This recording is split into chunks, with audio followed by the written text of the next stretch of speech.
Operation Tulong USA.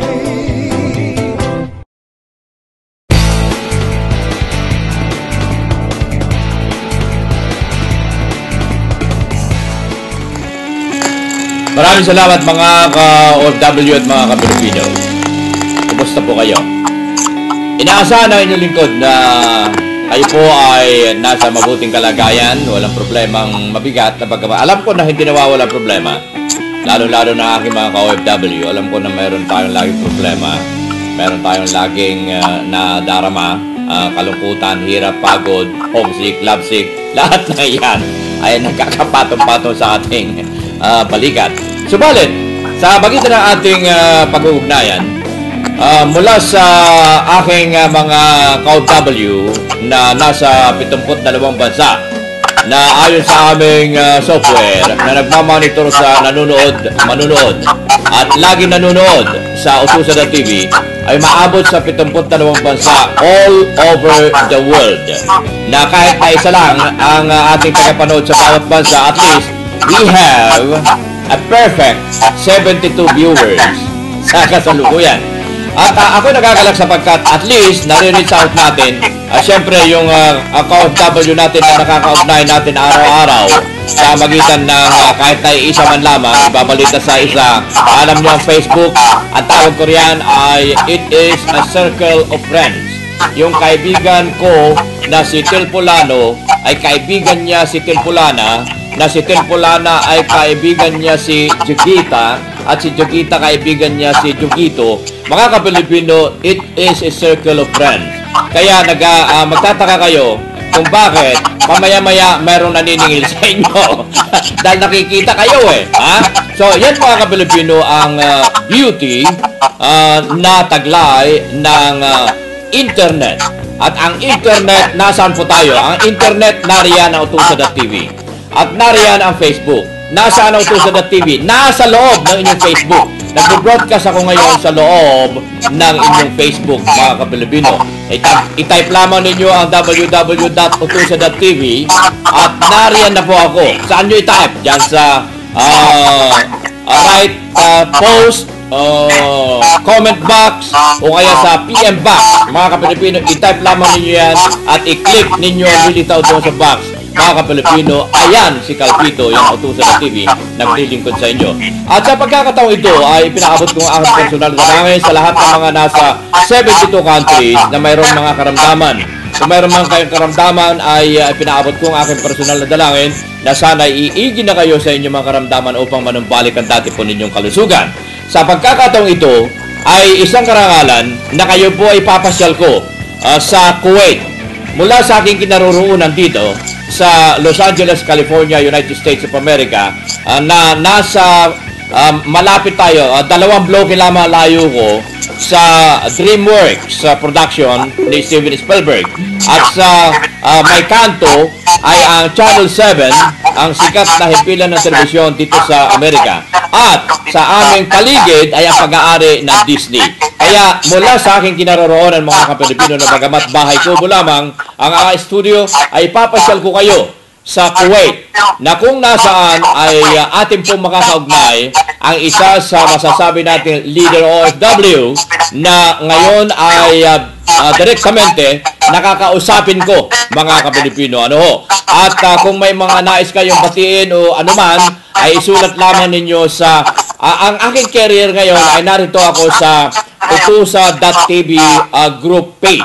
Nariyan ang aking career ngayon. Kaya pwede kayong magsulat doon kung ano man ang gusto niyo batiin, kung ano ang gusto niyo ipaabot sa aking guest ngayon na nasa Kuwait. Mga ka-Pilipino, direktamente dadalhin ko ngayon sa Kuwait from Los Angeles, California. Ating kakaugnayin si Regis Renren. Regis, magandang gabi dyan sa Kuwait. Magandang hapon naman dito sa Los Angeles. Go ahead.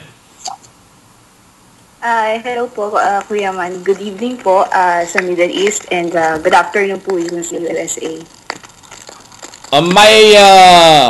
Alam po ninyo kung minsan ganito mga pagkakataon ay hindi natin na define mabuti na ngayon ay okay ang signal sa Kuwait bukas ay hindi. Mga ka-Pilipino, nakikita ko ngayon na may problema. Ang signal namin para makuha ko na ang maliwanag na picture ni Regis Renren sa Kuwait. Kaya ipagpaumanhin po ninyo kung medyo malabo yung kanyang signal, pero malinaw na malinaw ang kanyang boses, mga ka-Pilipino. Subalit, nakahanda ang aming mga magaganda niya retrato para habang kausap ko ay para na rin kaugnay natin ng direktamente. Baka mayroon ka mga una-munang babatiin pa-inspirasyon sa ating mga ka-OFW o ka-Facebook Regis Renren. Go ahead, batiin mo muna sila bago tayo mag-chismisan. Okay po. Binabati ko po lahat ng nakikinig all over the world. Unang-una na po sa USA, sa mga friends ko dyan. The Example family in Hawaii and Kadang family in LA. And pinsan ko rin sa LA, nandyan po sila. And sa lahat ng co-volunteer ko po sa Patnubay, si Jo Ledesma, si Rax Kelly, Kuya Lee Cañete, si Sylvia ng Saudi, and Admin Ching, and hindi ko po makakalimutan sa Ka Joseph po ng Patnubay sa Saudi. Yun lang po muna, Kuya. Okay. Meron ka ba? Madinaw po ba yung ano? Ano yan? Hello, Regis? Medyo malabo po, Kuya. Hindi. Okay lang. Ang iyong sound ay napakalinaw. Medyo malabo ang iyong picture. Hindi nga namin na-define.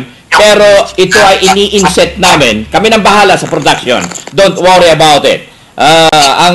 Ang maigi nito ay magchismisan muna tayo. Katulad ng mga una kong mga na-interview, mayroon ka bang inihanda na awitin? May inihanda kang tula? O gusto mo sumayaw?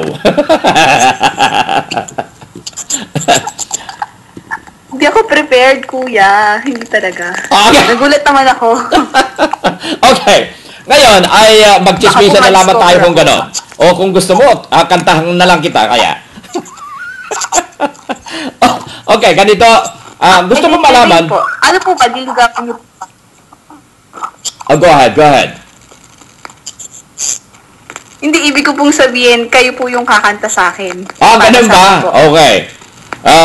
Ito ay kinumpos ko na, kakantahin ko sa iyo. Ito ay kinumpos ko noong pang kasikatan ng Beatles. Binibili nga sa akin ng Beatles ito ng milyon, pero hindi ko pinagbili. Kaya pakinggan mo ha. Ang title nito ay Itay.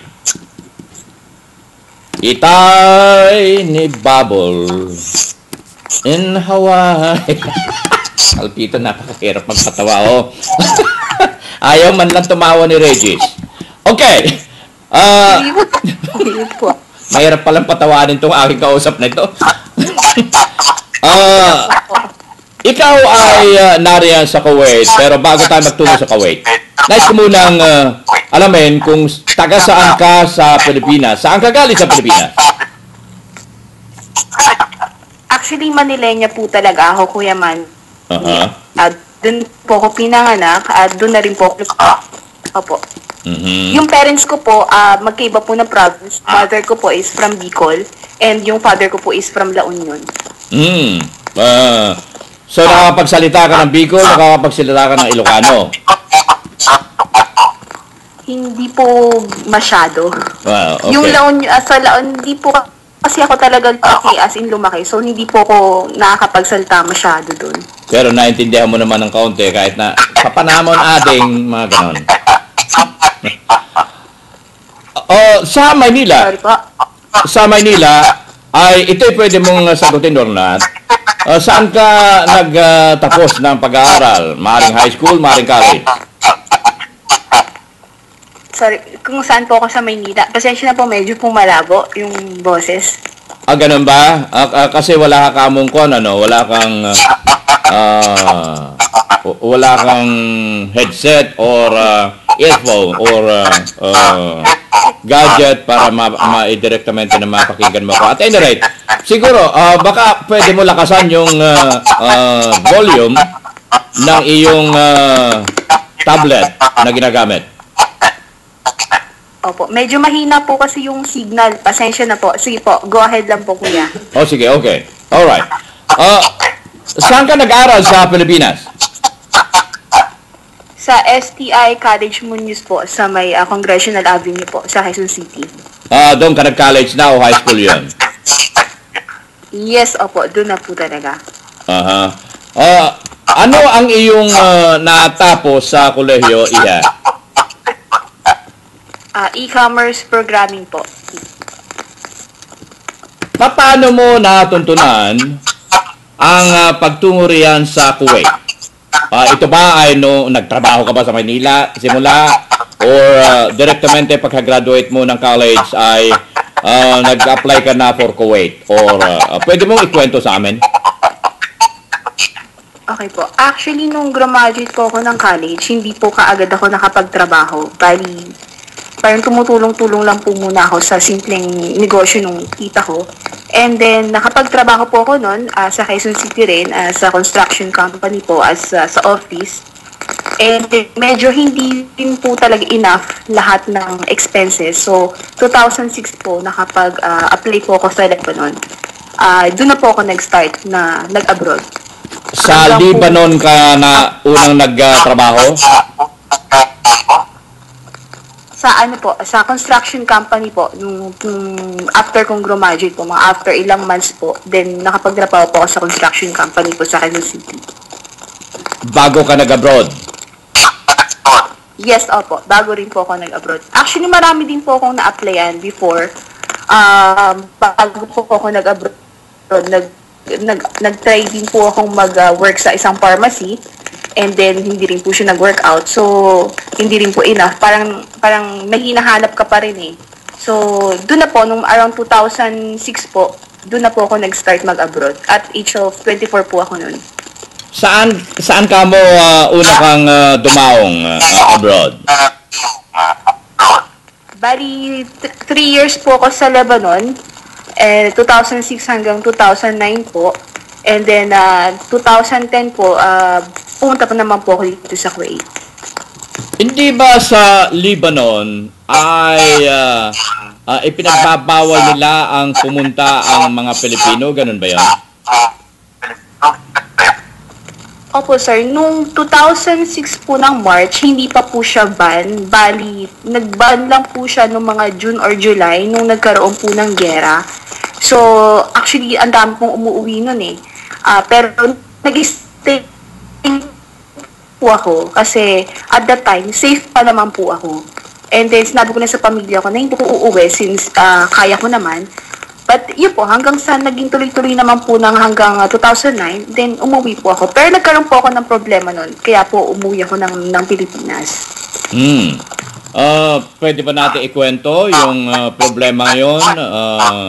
Pwede mo itong ipagkaloob sa mga nanonood sa ating 72 countries at pwede rin hindi. Sige po, okay lang po. Para na rin po malaman nila. Actually, dumating ako ng March 2009. After 9 months, I have to transfer sa agency kasi hindi naging maayos yung employer ko at that time. So, nakalipat ako and then I got my another employer which is nagstay ako doon ng 2 years, more than 2 years. I was working sa isang old man na may sakit and then namatay siya. But then after nun, doon ako nagka-problema kasi yung employer ko, yung lalaki, is first sinaktan niya ako, sinampan niya ako.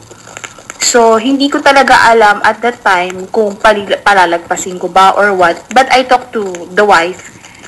At inisip ko pa rin kasi sila ay may posisyon sa isang international organization sa buong mundo, which is, pag sinabi ko, medyo, So, pinalagpas ko yung one time na sinaktan niya ako. And then, naulit-ulit po yun, na sinaktan niya ulit ako, sinampan niya ulit ako na hindi ko naman alam kung bakit. Although, nag-uusap lang kami at that time noon, and alam ko kasi may sakit siya.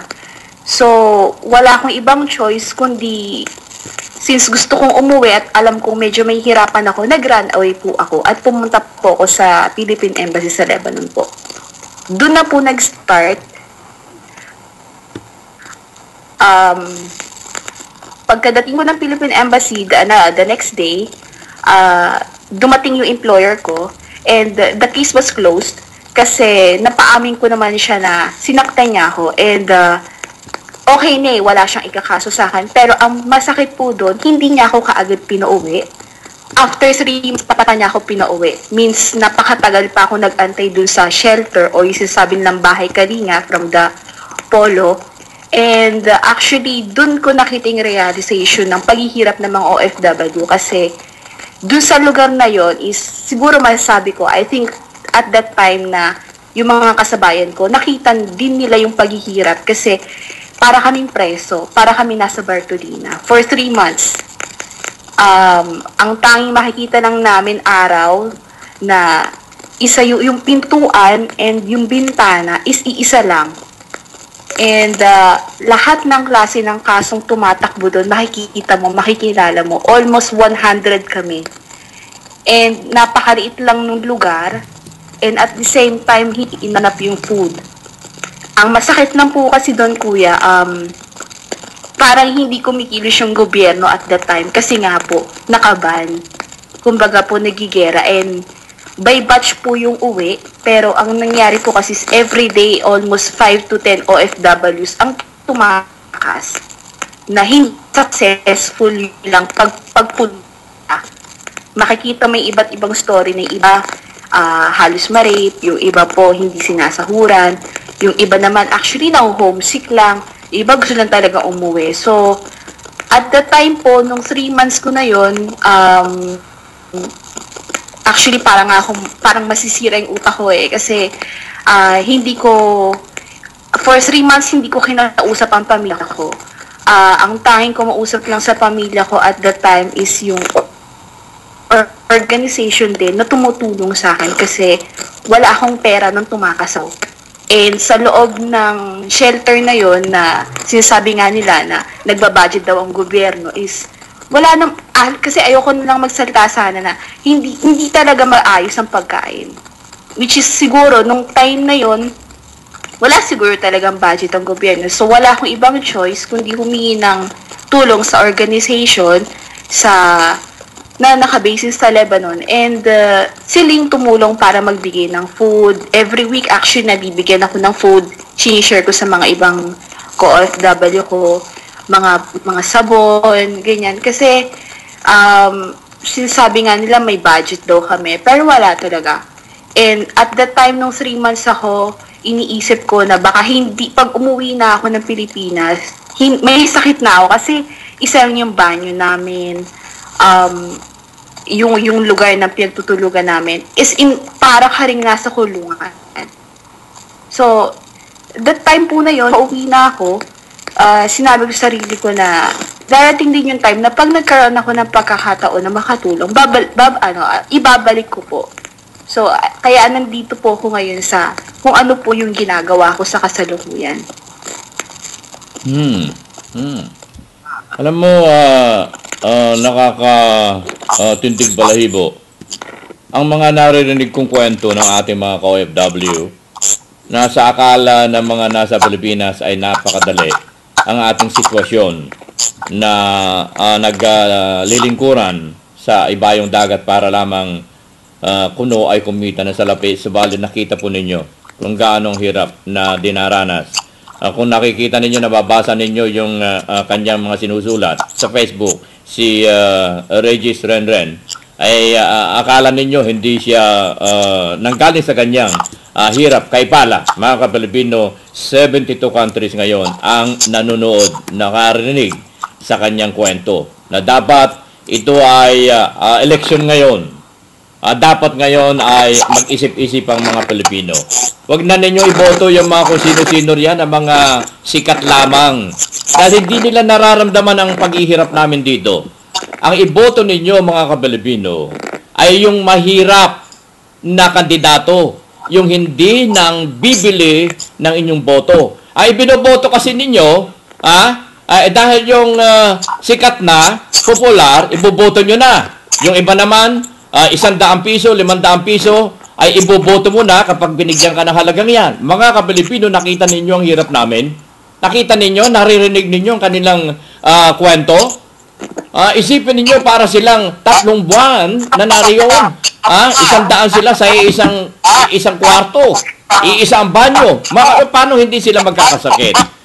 Sana naman itong mga politikong ito na nakaupo sa kanilang mga gintong trono ay maintindihan ang damdamin ng mga yan. Nakita ninyo, sinasabi na may budget.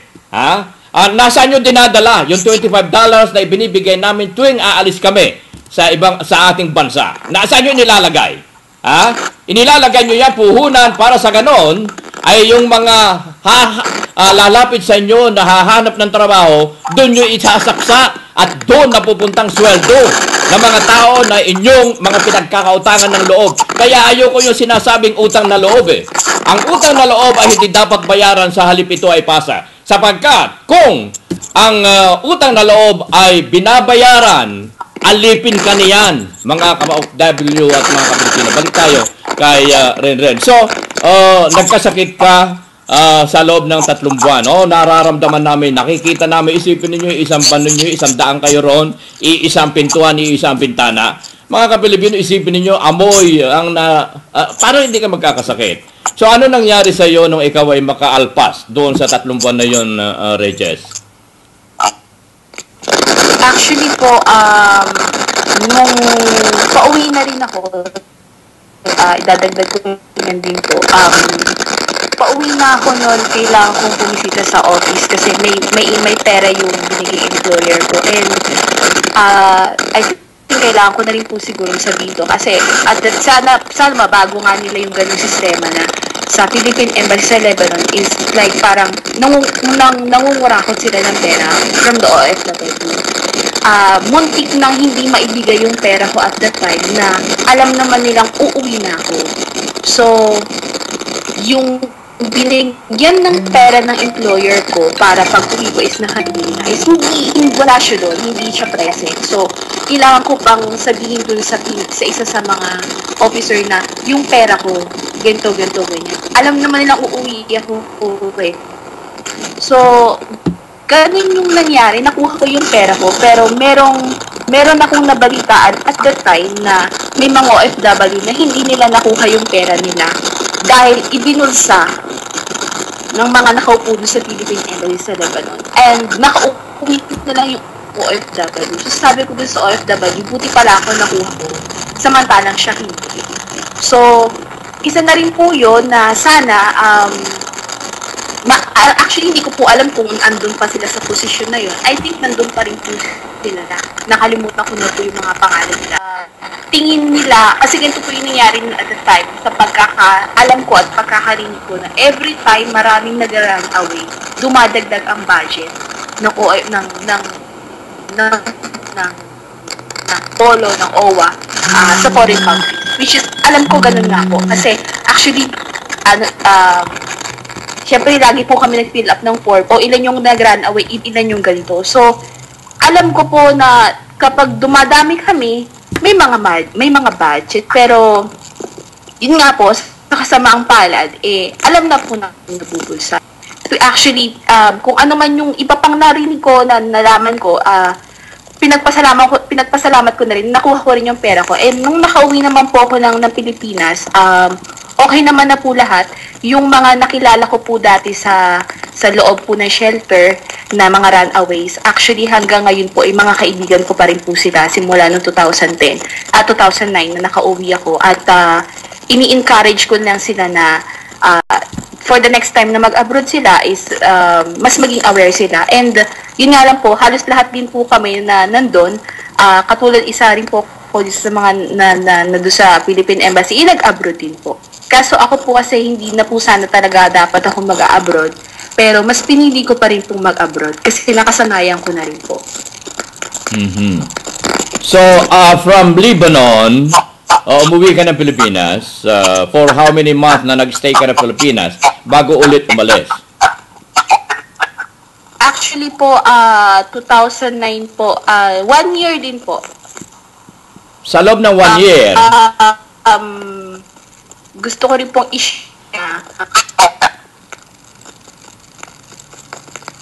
Sa loob ng 1 year, Sorry po, kuya.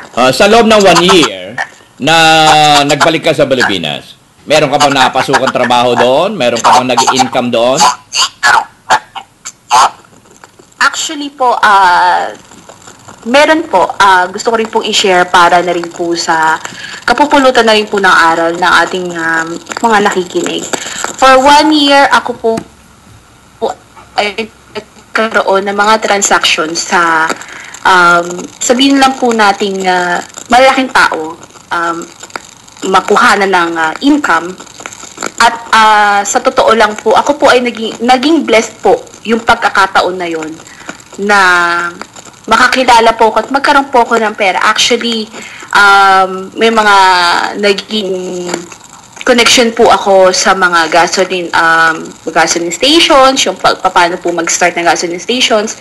Masabi ko rin po na sa Kuwait Airways, nagkaroon po ako ng connection dyan. At marami pa pong mga ibang negosyante na sana pwede ko rin po sanang maging connection in the future. Kaso po, ang nangyari po dun sa akin is na-overwhelm po ako sa kung anong perang nahawakan ko. In short po, nagkaroon po ako ng pera, nagkaroon po ako ng pagkakataong kumita, pero siguro po nakalimot ako sa taas at nawala po yung bigla. Actually, for less than 6 months lang po Mga 6 months lang po talaga or mga 4 to 5 months. Siguro po masabi ko na yung kumbaga para pong ang nangyari doon ay binigyan ako ng Diyos ng pagkakataon dahil siguro sa nakikita niyang hirap ko nung time na nung 3 months ako, binigyan niya ako ng chance para ako naging one day millionaire. Meron po akong sasakyan, meron po akong driver, marami po akong kaibigan. Actually, marami akong koneksyon na halos nagtatrabaho sa Bureau of Customs. Pumapasok-labas po ko dyan. Kahit hindi po ako nagtatrabaho, may ID po akong ginagamit. Hindi ko naman po ikinahihiya, pero nakikita ko rin po ang karungisan ng kanilang ginagawa dahil isa na rin po ako sa pumasok doon. At marami po, pero in 6 months, hindi po ako naging successful. Bakit po? Naging ganit din po siguro ako sa pera at pagpapabaya.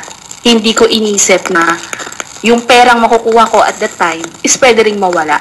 So after maybe less than 6 months, bumalik na naman po ako sa pamilya ko na walang-wala akong pera. At actually, tinago ko rin naman din yun kung ano yung mga nagiging problema ko. Kasi sinabi ko sa sarili ko na kaya ko. Nag-start po ako ulit na halos wala akong pera. And pinilit kong bumangon. Kasi actually, Kuya Manny, wala na po kasi akong ina. Matagal na po. And 2 kapatid ko lang lalaki at father ko lang. Actually, magkakahiwalay pa kami.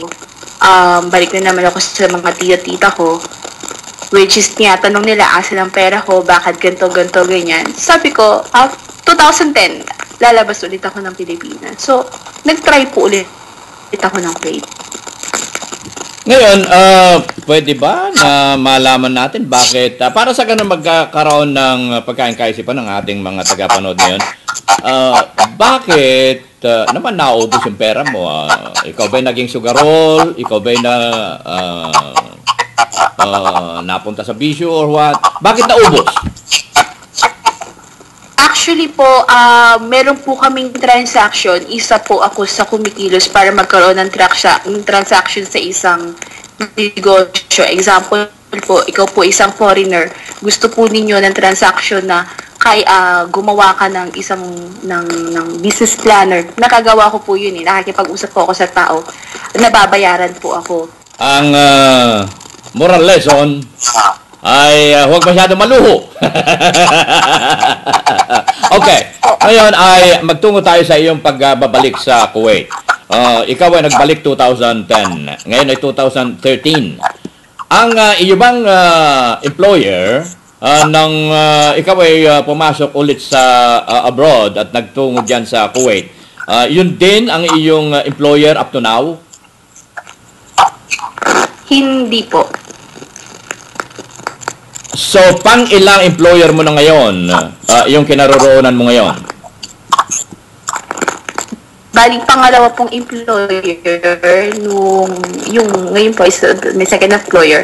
Yung first employer ko po was 9 months ako doon. Ayoko na pong magtrabaho sa kanya after 1 day na nandun ako sa agency. Kinukuha niya ulit ako. So sabi ko, ayoko magtrabaho. Ang hindi lang po maganda doon at sinabi lang ng agency sa akin na kung saan ka dali ng employer mo, sumama ka. Sabi ko, bakit hindi niyo ako mapagtanggol? And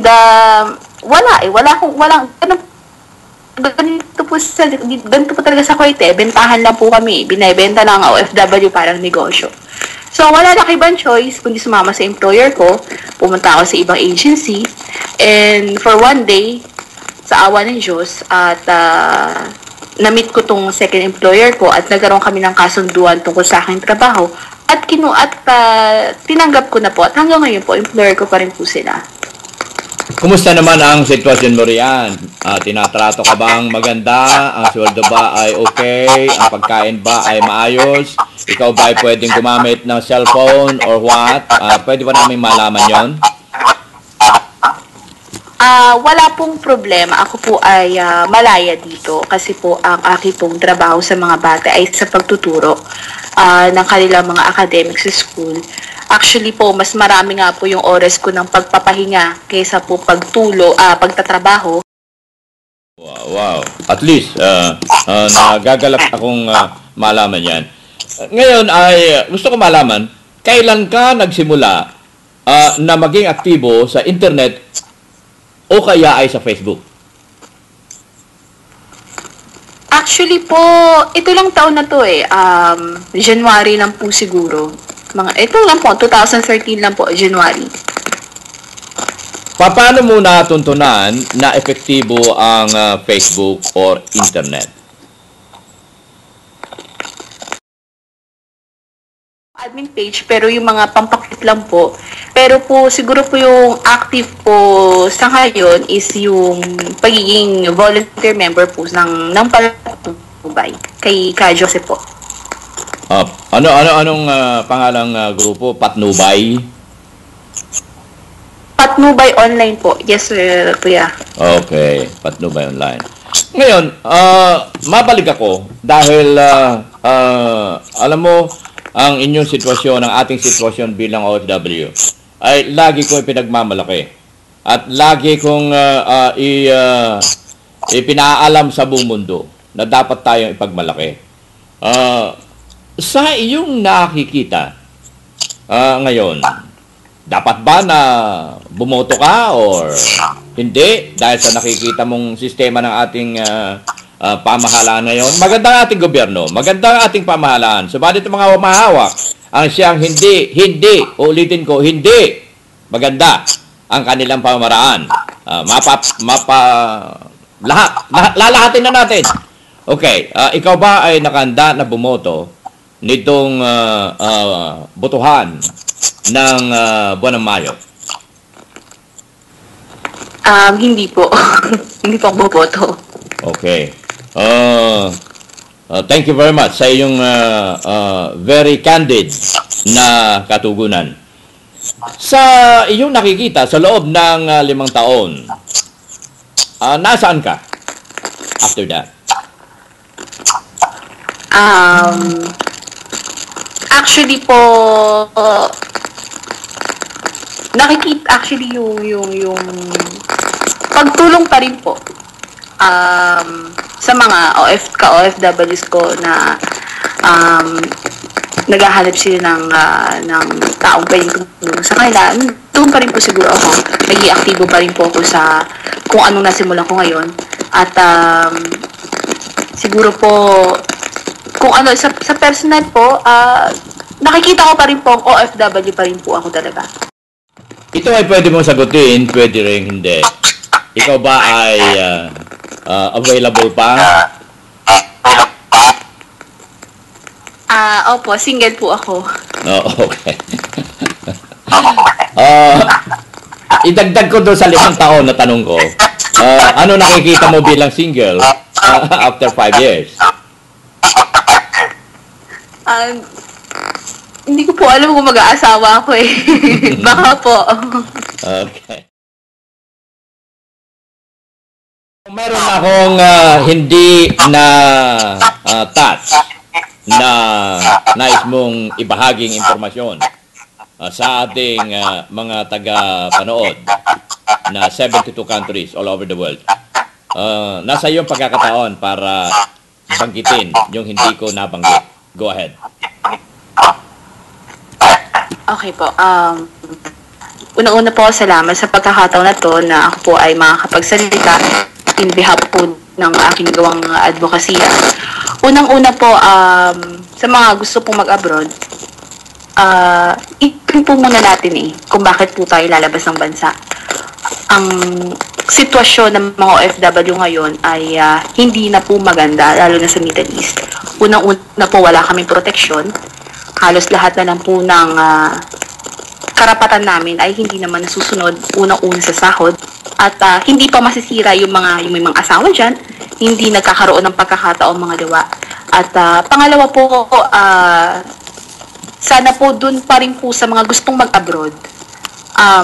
Katulad nga po ng sinabi ni Sis Raxeli na turuan natin yung mga pamilya natin na maging kumilos din sila, hindi asa sa atin as sa mga OFWs. Kasi napakahirap ng sitwasyon At hindi habang buhay ang pagiging OFW. Hindi kami dito nakahiga lang at kumikita ng pera. Hindi mo naiisip na yung hirap, yung pagsakripisyo, yung bawat butin ng pinapadala mong pera is hindi mo alam kung ilang beses mong iniyak yun.